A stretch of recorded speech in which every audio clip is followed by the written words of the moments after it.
warahmatullahi wabarakatuh. Perkenalkan, saya Atika Dwi Rahmadanti dan saya Nusania Tilamasa. Di sini kami akan menjelaskan tentang ISO 9000 dan daya saing. ISO International Organization for Standardization adalah badan standar dunia yang dibentuk untuk meningkatkan perdagangan internasional yang berkaitan dengan standar barang dan jasa. Didirikan pada tahun 1947 berpusat di Jenewa, Swiss. ISO 9000 adalah sekumpulan standar sistem kualitas universal yang memberikan kerangka yang sama bagi jaminan kualitas yang dipergunakan di seluruh dunia, didirikan pada tahun 1987. Tujuan ISO 1. Organisasi harus mencapai dan mempertahankan kualitas atau produk jasa yang dihasilkan sehingga secara berkesinambungan dapat memenuhi kebutuhan para pembeli. 2. Organisasi harus memberikan keyakinan kepada pihak manajemennya sendiri bahwa kualitas yang dimaksud itu telah dicapai dan dapat dipertahankan.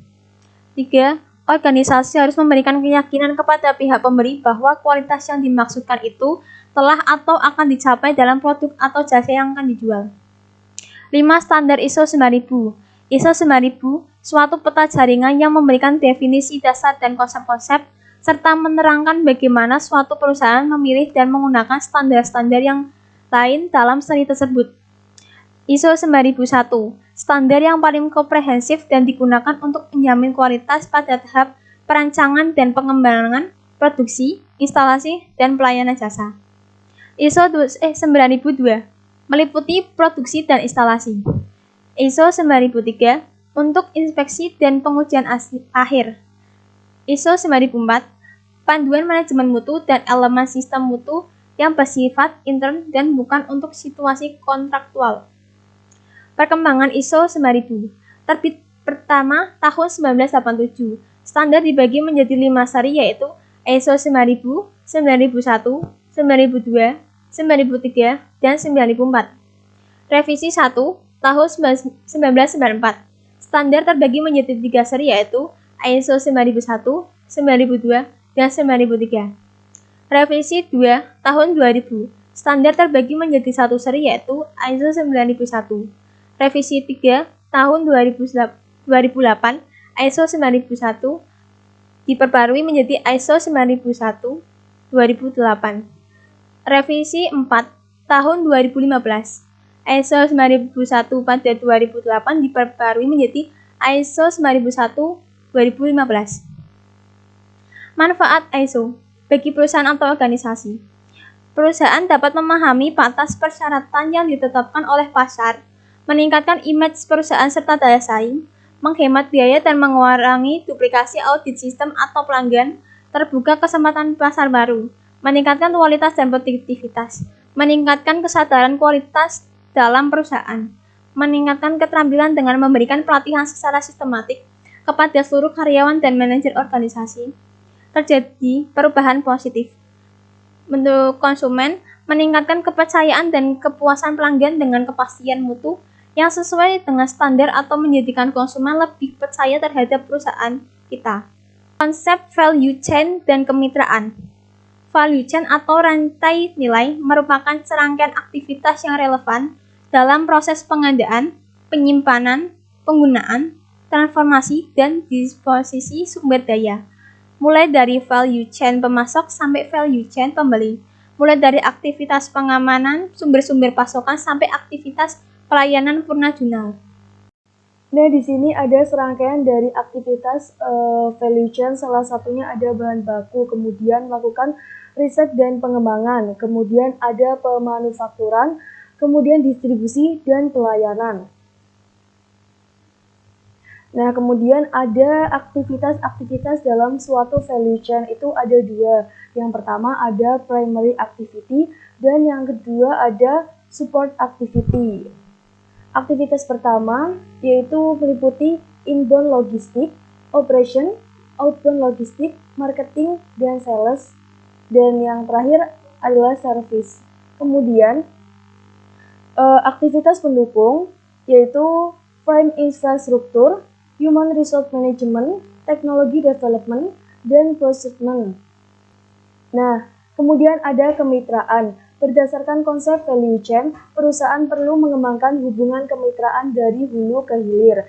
Nah, adapun manfaatnya. Yang pertama, menciptakan perbaikan terus-menerus. Kemudian, menjalin dan membina hubungan yang saling menguntungkan antara pelanggan dan pemasok.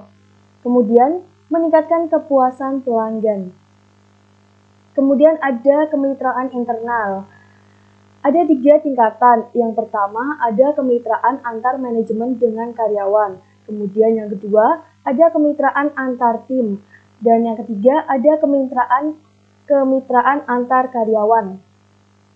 Nah, tujuannya memanfaatkan kemampuan penuh dari sumber daya perusahaan dan memfokuskan pada perbaikan terus-menerus. Kemudian ada kemitraan dengan pemasok. Tujuannya untuk menciptakan dan memelihara hubungan yang loyal, saling percaya, dan dapat diandalkan sehingga akan menguntungkan kedua belah pihak dan meningkatkan penyempurnaan kualitas, produktivitas, dan daya saing secara berkesinambungan. Nah, adapun syarat yang harus dipenuhi. Yang pertama yaitu personil pemasok harus berinteraksi dengan orang yang benar-benar menggunakan produknya. Yang kedua, the price only approach. Dalam negosiasi antara pembeli dan pemasok harus dihilangkan.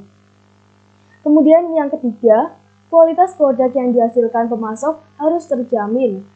Nah, yang keempat, pemasok harus benar-benar memahami dan dapat memastikan just in time atau JIT.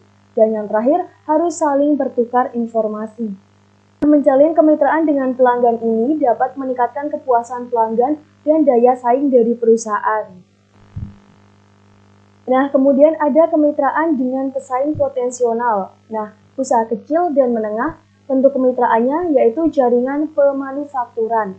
Jaringan pemanufakturan adalah suatu kelompok perusahaan kecil dan menengah yang bekerja sama sedemikian rupa sehingga dapat meningkatkan kualitas produktivitas dan daya saing mereka. Itu tuh meliputi apa? Yang pertama ada produksi, pendidikan dan pelatihan, pemasaran, pengembangan produk, transfer teknologi, dan pembelian. Nah, yang terakhir ada komponen-komponen penunjang daya saing. Yang pertama itu ada kebijakan industri. Untuk menciptakan keunggulan kompetitif, berkelanjutan diperlukan kerjasama yang harmonis antara pemerintah dan sektor swasta. Hubungan tersebut dituangkan dalam bentuk kebijakan industri yang bertujuan untuk menyediakan intensif yang dapat mendorong bisnis untuk berperilaku yang mengarah pada peningkatan daya saing dan menyingkirkan rintangan-rintangan yang mengurangi daya saing. Kemudian, yang kedua ada teknologi. Teknologi merupakan penjelmaan secara fisik dari pengetahuan. Oleh karena itu, di dalam lingkungan kompetitif di mana pengetahuan menduduki peranan vital, teknologi yang dirancang dengan baik guna memperluas kemampuan manusia dapat meningkatkan daya saing organisasi. Dan yang terakhir, ada sumber daya manusia. Banyak hal yang dapat kita pelajari dari kesuksesan Jerman dan Jepang. Nah, di antaranya adalah strategi yang mereka terapkan dalam mengelola sumber daya manusia, sehingga dapat meningkatkan daya saing di pasar global. Thanks for watching. Jangan lupa like, comment, and subscribe. Terima kasih. Wassalamualaikum warahmatullahi wabarakatuh.